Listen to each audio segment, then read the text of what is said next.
राज्यातील अतिधोकादायक इमारती सक्तीने रिकाम्या करा. मुख्यमंत्री फडणवीसांचे महापालिका आयुक्तांना आदेश आहेत. अतिधोकादायक इमारती रिकाम्या करून पाडण्याचे आदेश देण्यात आलेत.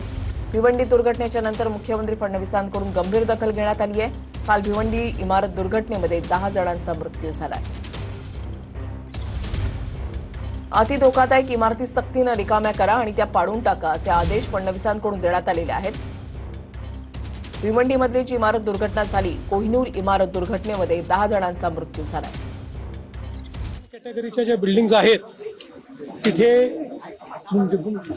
जे लोक बाहेर निघत नाहीत त्यांना कसं बाहेर काढता येईल याकरता सक्तीचा प्रयत्न करावा असेही निर्देश देण्यात आले.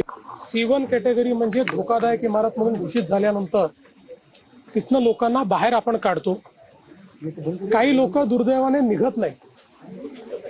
आता आपण मानखुर्दची जर दुर्घटना बघितली तिथे देखील रिकामी झालेली बिल्डिंग पडली आणि ज्या ठिकाणी पडली ते रिकामं केलं होतं पण त्यातले काही लोक निघालेले नव्हते.